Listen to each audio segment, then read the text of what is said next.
చిట్టిబాబు గారు నమస్తే సార్. నమస్తే. చిట్టిబాబు గారు చాలా క్విక్ గా సార్ ఒక చిన్న టాపిక్ అండి. అల్లు అర్జున్ ఓకే. విషయంలో అంటే రేవంత్ రెడ్డి చేసింది కరెక్ట్ అని కొంతమంది వాదిస్తున్నారు, కొంతమంది తప్పు అంటున్నారు. హ్మ్. నేను ఎందుకు చెప్తున్నానంటే ఇప్పుడు రాజకీయ సభల వల్ల కావచ్చు, లేకపోతే సినిమా వల్ల కావచ్చు, వాళ్ళంటే జనాలు ఎగబట్టం కానీ అక్కడ తొక్కిసలాట్లు జరిగి చచ్చిపోవడం కానీ కొత్త ఏం కాదు. కాకపోతే ఏంటంటే దాన్ని అందరూ కూడా కొద్దిగా లైట్ గా తీసుకుంటున్నారు. అంటే ఎంతో కొంత మనం ఎక్స్గ్రేషియా ప్రకటించి చేతులు దులిపేసుకుందాము ఇది అని, అంటే అందరూ బాధపడుతున్నారు జరిగిన దానికి, కానీ ప్రాపర్ కేర్ తీసుకోవట్లా. కాకపోతే దీన్ని ఒక తీక్షణంగా, దీన్ని కూడా ఒక స్ట్రింజెంట్ యాక్షన్ గా తీసుకోవడానికి ఒక చర్యలాగా రేవంత్ రెడ్డి గారు తీసుకున్నారని చెప్పి కొంతమంది సపోర్ట్ చేస్తున్నారు. కానీ కొంతమంది రేవంత్ ఏమో రెడ్డి తీసు కొంతమంది ఈ ఏమో రేవంత్ రెడ్డి రేవంత్ రెడ్డి తీసుకున్నది ఏమాత్రం విజ్ఞత లేని, ఏమాత్రం ఒక ఔచిత్యం లేని ఒక సబబైన నిర్ణయం కాదు. ఎందుకు కాదు? నేను ఊరినే పిచ్చిగా విమర్శన ఎందుకు కాదు? అయ్యా అక్కడ జరిగింది యాక్సిడెంట్. జనం తొక్కిడి జరిగింది. తొక్కిడి జరగడానికి జరిగే ఉంది. ఇలాంటివి కొత్త కాదు. ఇదే సంధ్య థియేటర్ లో అనేక మంది హీరోలపై మొదటి సినిమాలు పట్టే రావటాలు, రామారావు గారి పీరియడ్ నుంచి ఆర్టిస్టులు, హీరోలు, ఆర్టిస్టులు థియేటర్ రావడం, ఫస్ట్ డే రావడం, ఇవన్నీ ఆనవాయితీ. ఆనవాయితీ జరుగుతుంది. ఫస్ట్ డే థియేటర్ రాకూడదు, ఆ, హీరోలు రాకూడదు అని ఆన్సర్ కానీ కాన్స్టిట్యూషన్ బయటికి లేదు కదా. వాళ్ళ హక్కు వచ్చారు. వచ్చినప్పుడు ప్రతిసారి ఏం జరుగుతుంది? పోలీసులు ఆ థియేటర్ యాజమాన్యం తీసుకుంటారు కరెక్ట్ గా వచ్చేటప్పటికి ఎవరు ఏమి అని. ఇవాళ జరిగిన విషయం ఏంటి అనలైజ్ చేయకుండా అతను అంత మూర్ఖత్వం కాదు ఒక ఏకపక్షంగా తీసుకున్నది ఏంటంటే అక్కడ తప్పు జరిగింది. జనం కూడారు. ఆ 800 మంది, మోర్ దాన్ 800 పైచీలకు ఆడియన్స్, టికెట్లు ఉన్నవాళ్ళు, టికెట్లు ఉన్న వాళ్ళని లోపలికి పంపించకుండా బయటే ఆపారు. థియేటర్ ఎందుకు ఆపారు? ఎవరు ఆపమన్నారు? అదేమన్నా అల్లు అర్జున్ వాళ్ళందరినీ బయట ఉంచండి, నేను వచ్చేటప్పుడు హంగామా కావాలని అల్లు అర్జున్ కోరాడా? లేదు కదా. వాళ్ళు నిర్ణయం తీసుకున్నారు. వాళ్ళ లోపలికి పంపించుకుంటా బయట పెట్టారు. ఆ 800 బయట ఉండటము, ఇంకా జనం పబ్లిక్ జనం కోరటము, దాంతో హంగామా జరిగిపోయింది. అది యాజమాన్యం తప్పు. యాజమాన్యం పోలీసులు చెప్పాలి. పోలీసులు చెప్పామని యాజమాన్యం అంటుంది, పోలీసులు మాకు చెప్పలేదంట. పోలీసు యొక్క చెప్పలేదనే తప్పు అబద్ధం అనేది నిన్న వాళ్ళు రిలీజ్ చేశారు. ఏది వాళ్ళు పంపించే లెటర్ యా అంటే 1వ తారీఖు పంపించారు. యా వినండి ఒక నిమిషం. 1వ తారీఖు పంపించే లెటర్ పోలీసులు కావాలని, అంటే పోలీసులు నిర్లక్ష్యం చేసి రెండు 4వ తారీఖు అవగానే 5వ తారీఖు కమిషనర్ గారు ప్రెస్ మీట్ పెడితే ఏమన్నాడు? ఒకరోజు ముందే మాకు తెలిసింది, ఆ డబ్బులు కట్టాలి, వాళ్ళు డబ్బులు కట్టలేదు, పెట్టాలి, డబ్బులు కట్ట టైం లేదు, అందువల్ల మాకు అంత ముందే తెలిసింది, 1 అవర్ ముందే తెలిసి పచ్చి అబద్ధం ఆడారని ఈ సాక్ష్యాలతో తెలిసింది. So it is a lapse of the police, lapse of the police and lapse of the management.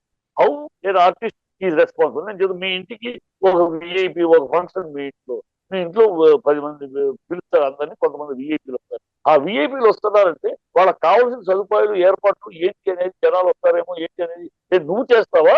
ఆ వచ్చే విఐపీనే ఆయనే అరేంజ్మెంట్స్ అన్ని చేసుకుని తను వస్తా ఉంటే ఏమైనా అరేంజ్మెంట్ చేస్తుంటారు? నువ్వు నేను పిలిస్తే మనమేగా చేస్తాం. అలాగే థియేటర్కి వస్తాం, థియేటర్ అలాగే అల్లు అర్జునే నేను వస్తున్నాను అని పోలీసులు రండి, మీరు రండి, మీరు ఎవరు రండి అని అర్జున్ చేసుకుంటారని ఇంటికి గెస్ట్ వస్తే ఇంటికి మనకి సింపుల్ అర్థమైనట్టు మీ ఇంటికి మీరు ఒక విఐపీని పిలిస్తే ఆ విఐపీ కావాల్సిన అవసరాలు ఏంటో మీరు చూస్తారా? అతను కార్ ఎక్కడ పెట్టాలి, చెప్పులు ఎక్కడ వదిలిపెట్టాలి, అతను ఏ సీట్లో కూర్చోవాలి, ఆల్ దీస్ అరేంజ్మెంట్ మీరు చూస్తారా? అతనే చూసుకుంటారా? విఐపీ వచ్చే విఐపీని అన్ని తన అరేంజ్మెంట్ చేస్తూ వస్తాడా? మీరు చెప్తారా? ఏమంటే విఐపీ గారు మీరు వస్తున్నారు, వచ్చేటప్పుడు మీకు ఏమేమి కావాలో మీరు అరేంజ్ చేసుకుంటే అంటారు, నవ్వుతారు. అట్లాగే ఇక్కడ థియేటర్ రమ్మన్నారు, వస్తున్నాయి. అరేంజ్మెంట్స్ వాళ్ళు ఏదో వేరే క్యాల్కులేషన్ లో ఓ జనాలు ఇక్కడ ఉంటే హడావిడే ఉంటుందని ఇంతకు ముందు వెళ్ళాం. అదే థియేటర్కి నేను అనేక మంది కృష్ణ గారితో, చాలా మంది హీరోలతో నేను వెళ్ళాను. ఫస్ట్ డే షోలకి నేను పనిచేసిన సినిమాలు వెళ్ళినప్పుడు ఏం చేసేవారు? టికెట్లు కొన్న వాళ్ళందరూ లోపలికి వెళ్ళిపోయేవారు, ఎవరు బయట ఉండేవారు కాదు. వాళ్ళందరూ లోపలికి వెళ్ళిపోయినాక అప్పుడు ఆ టైంకి హీరో వచ్చేవారు, టైం చెప్పేవారు వీళ్ళు అని, లోపల అంత క్రౌడ్ లోపలికి వెళ్ళిపోయారంటే అప్పుడు 10 నిమిషాలు, అప్పుడు ఏదో బయట ఒక 100 మంది 200 పెద్ద ఇష్యూ ఉండేది కదా. అలా చేయలేదు మేనేజ్మెంట్. తప్పుడు టోటల్ లైజ్ ఆర్ మేనేజ్మెంట్ అండ్ ఈయన ప్లస్ ప్రభుత్వం. ప్రభుత్వం ల్యాబ్స్ ఏంటి ఇవ్వాలంటున్నాడు కోమటిరెడ్డి వెంకటరెడ్డి ప్రీమియర్ షోలు ఇవ్వమని. ఇదే మాట మేము అడిగామయ్యా. మేము అడిగాము డిసెంబర్ పోయిన నెల నవంబర్ లో వినతి పత్రం ఇచ్చాం. ఈ దందా ఇది, ఈ బెనిఫిట్ షోలు, ఈ అర్ధరాత్రి షోలు, దందా, మీరు పర్మిషన్ ఇవ్వకండి, ఇతర రాష్ట్రాల్లో ఎక్కడో లేదు, మన రాష్ట్ర ప్రయోగం అలక్ష్యం స్పందించాల. అప్పుడు కోర్టులో వేసాం. కోర్టులో వేస్తే కోర్టు టైం లేదు కనుక 17వ తారీఖు, రేపు 17 అవుతుంది విచారణ, మేము అప్పుడు విచారిస్తాం, ఇవన్నీ దీని మీద యాక్షన్ తీసుకుంటాం, సరైన యాక్షన్ తీసుకుంటాం. ఇవ్వాలంటున్నాడు, అవి బ్యాన్ చేస్తాం, ఇక మీద ఇవ్వమని. ఇదే మాట మేము అది కూడా ఒక ఎక్స్ట్రీమ్ కదా సార్, అది కూడా బ్యాన్ చేయడం కూడా ఒక ఎక్స్ట్రీమ్ కదా. ఎందుకంటే నిజంగా సినిమా ఇండస్ట్రీకి ఒక ఆదాయ మార్గం ఇది. ఆదాయ మార్గాన్ని ఎందుకు ఏం ఆదాయ మార్గం అమ్మా? పుష్ప 1 అఖండ ఎప్పుడు రిలీజ్ అయింది? పాండమిక్ రిలీజ్ అయింది, మామూలు రేట్లో రిలీజ్ అయితే అఖండమైన విజయం సాధించాలా? మేము ఖర్చు పెడతాం, మేము ఇష్టం వచ్చేది ఖర్చు పెడతాం, ప్రజలు దోచుకుంటామా? మాట వెళ్తేనే ప్రేక్షక దేవుళ్ళు మా ఫ్యాన్స్ అంటారు, మా ఫ్యాన్స్ లేకపోతే మేము లేవంటారు, ప్రేక్షక దేవుళ్ళు అంటారు. దేవుళ్ళని దోచుకుంటారా మీరు? ఫ్యాన్స్ దోచుకుంటారా మీరు? వాళ్ళ జేబులు ఖాళీ చేస్తారా? వాళ్ళ జేబులు మీరు ఖర్చు పెడితే నేను వాళ్ళు ఖర్చు పెట్టారని అడుగుతారా? నేను చిన్న సినిమా తీస్తాను, నాకు కన్సెషన్ ఇవ్వండి, మీరు ఖర్చు పెట్టారని ఎక్కువ అడుగుతున్నారు. నేను మామూలు సినిమా తీస్తాను, మంచి బడ్జెట్ లో తీస్తాను, నాకు తగ్గించండి. 150 రూపాయల టికెట్ 100 రూపాయలకి అమ్మన్నారు. వాళ్ళకి 200 అమ్మిన 150 టికెట్ 500 అమ్మడానికి ఇచ్చినప్పుడు నేను 150 రూపాయల టికెట్ నాకు 100 రూపాయలకి ఇవ్వమని ఆర్డర్ ఇవ్వండి, ఇస్తారా? కానీ ఏం లాజిక్ ఇది? వాళ్ళు ఖర్చు పెట్టారు కనుక ఇవ్వాలంటే అంటే నేను ఎవరు ఖర్చు పెట్టా అడిగారు ప్రేక్షకులు ఏమన్నా? మీరు 100 కోట్ల సినిమా తీయండి, 200 కోట్ల సినిమా తీయండి, 500 కోట్ల సినిమా తీయండి, ప్రేక్షకులు ఏమన్నా ప్రాధాన్యపడ్డారు? అందించారు. వాళ్ళు మంచి సినిమా ఏమంటారు అడుగుతున్నారు. నువ్వు 200 కోట్లు తీసావు, ఆహా ఎన్ని కోట్లు, ఎన్ని కోట్లతో తీశారు? కుర్రాళ్ళు కమిటీ కుర్రాళ్ళు ఎన్ని కోట్లతో తీశారు? 35 ఎన్ని కోట్లతో తీశారు? వాళ్ళు హిట్ అయిన సినిమాలు మార్కెట్ లో హిట్ అయిన సినిమా ఎన్ని కోట్లతో తీశారు? కోట్లతో తీసాం కనుక సినిమాలు కాదు, కంటెంట్ ఉంటే. ప్రజలు అడిగేది కంటెంట్. కాకపోతే ఇది ఎలా చూడాలి సార్? అంటే ఖర్చు పెట్టి అట్లా రేవంత్ రెడ్డి ఇంకో జగన్మోహన్ రెడ్డి అవుతున్నాడా అని. ఎందుకంటే జగన్మోహన్ రెడ్డి ఒకప్పుడు చిరంజీవి గారు వెళ్తే అవమానించి పంపించాడు. అలాగే రేవంత్ రెడ్డి ఈ రోజు అల్లు అర్జున్ ని ఒక అవమానకరంగా రేవంత్ రెడ్డి సమస్యకి ఆ సమస్య ఆయనేం అవమానించి పంపించలేదు. కానీ అంటే సినిమా ఇండస్ట్రీ అంటే ఇప్పుడు రేవంత్ రెడ్డి కానీ జగన్మోహన్ రెడ్డి కానీ గౌరవం లేకపోవడం. జగన్ రెడ్డిని ప్రజలు సినిమా ఇండస్ట్రీ లెక్క పెట్టాల. అంతకు ముందు ప్రతి సీఎంని గార్లెండ్ ఇచ్చి అభినందన సభలు చేసాం, అది మేము అందరూ చేసాం. ఎందుకనో జగన్ విషయంలో అది ప్రొడ్యూసర్ కౌన్సిల్ కానీ ఫిలిం ఛాంబర్ కానీ అనుకున్నారు. ఎవరు వద్దన్నా కూడా చెప్తుంది, ఎవరు వద్దన్నారో కూడా తెలుసు. అది ఏ బ్యాచ్, ఎవరి బ్యాచ్, ఎవరి సంఖలో కూర్చున్న బ్యాచ్ తెలుసు. సరే అక్కడ క్లాష్ వద్దు, ఆ రోజుల్లో క్లాష్ వద్దు వదిలేసాం. అలాంటి వాళ్ళు జెన్యున్ గా పోరాడటం పద్ధతిగా మన రాజకీయాలు ఎన్నికలు అయిపోయిన తర్వాత ఎవరు ముఖ్యమంత్రి అయినా మన ఇండస్ట్రీకి ఆ ముఖ్యమంత్రి పనులు ఉంటాయి, అవసరాలు ఉంటాయి. కనుక ముఖ్యమంత్రి ఇండస్ట్రీ కోసం ఆ ముఖ్యమంత్రిని మనం గౌరవించుకోవాలనేది మా పాలసీ మొదటి నుంచి. అది దరిద్రం పోయినసారి పోయింది, అది వేరు. ఇక్కడ రేవంత్ రెడ్డి సమస్య ఏంటంటే, రేవంత్ రెడ్డికి కేసీఆర్ సీఎం అయినాక మొత్తం దేశమంతా పాపులర్ అయ్యాడు. ఏ రాష్ట్రం చూసినా కేసీఆర్ పేరు పాపులర్ అయింది. ఇక్కడ కేసీఆర్ కూడా ఇలాగే భ్రమలో ఉండి మహారాష్ట్ర కూడా నేను గెలుస్తాను, మహారాష్ట్రలో పోటీ చేస్తాను అన్నాడు. మీరు చెప్పారు అలాగే ఉంది. ఆ టైంలో ఏ రాష్ట్రంలో అయినా లేదు సార్, కేసీఆర్ పేరు అలా చెప్పకండి. ఎప్పుడైనా కేసీఆర్ పేరు తెలియని రాష్ట్రం లేదు. కేసీఆర్ పేరు తెలిసి ఉండొచ్చు, కానీ కేసీఆర్ ఒక నాయకుడిలా చేసుకోవాలి, కేసీఆర్ మాకు ముఖ్యమంత్రి ఎప్పుడు అనుకోవాలి. పక్కన మేము ఆంధ్ర వాళ్ళమే అనుకోవాలా.